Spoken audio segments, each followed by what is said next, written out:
Pensez-y une seconde. 2 organes, pas plus grands qu'un pouce, qui décident si vous combattez, si vous fuyez, et même comment vous gérez votre stress au quotidien. Ce sont les glandes surrénales, les véritables maîtres de cérémonie, souvent méconnus, de notre corps. Et oui, la réponse, ce sont bien les glandes surrénales. Et cette fameuse réaction de lutte ou fuite, ce n'est en fait que la pointe de l'iceberg de leur travail. Comprendre comment elles fonctionnent, c'est un peu comme décrypter le code source de notre corps face à la pression. Alors, voici le programme. On va commencer par une petite introduction, puis on plongera dans l'anatomie pour voir où elles se cachent et à quoi elles ressemblent. On explorera ensuite leur structure unique, on verra comment le sang y circule, et on terminera sur ce qui se passe quand cette belle mécanique s'enraye. C'est parti ? Bon, entrons directement dans le vif du sujet. La première chose à comprendre, c'est pourquoi on les surnomme souvent les glandes du stress. Imaginez-les comme de petites usines à hormones, mais ultra performantes, avec 2 lignes de production bien distinctes. La première fabrique les hormones de l'urgence, comme l'adrénaline, pour une réaction immédiate.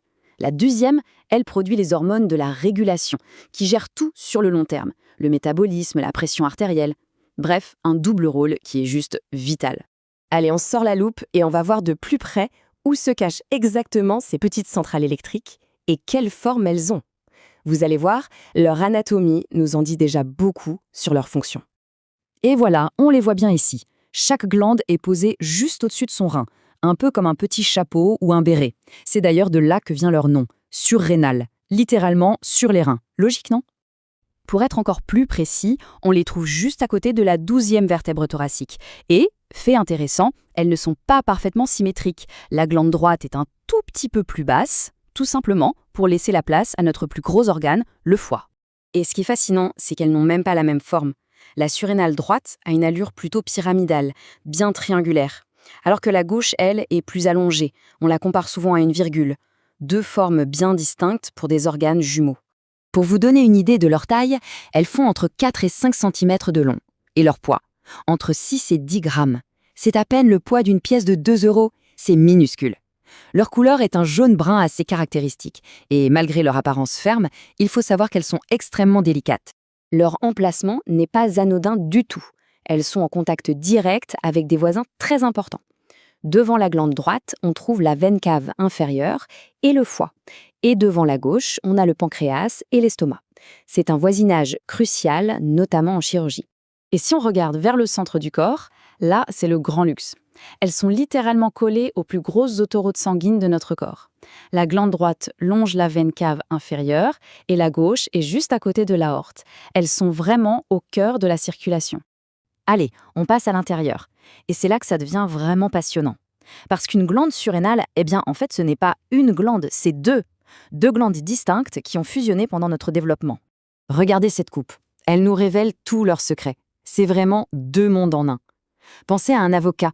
La chair extérieure, plus claire et ferme, c'est le cortex. Et le noyau au centre, plus foncé, c'est la médula. 2 zones avec des origines et des fonctions radicalement différentes. Ce tableau résume ça parfaitement. D'un côté, on a la médula, la partie centrale. D'origine nerveuse, elle est sombre, fragile, et c'est elle qui sécrète l'adrénaline pour les réponses éclairs. De l'autre côté, on a le cortex, la partie externe. Lui, il a une origine différente, il est plus clair, plus ferme, et il produit les hormones stéroïdes qui agissent plus lentement sur le long terme. C'est vraiment le meilleur des 2 mondes dans un seul petit organe.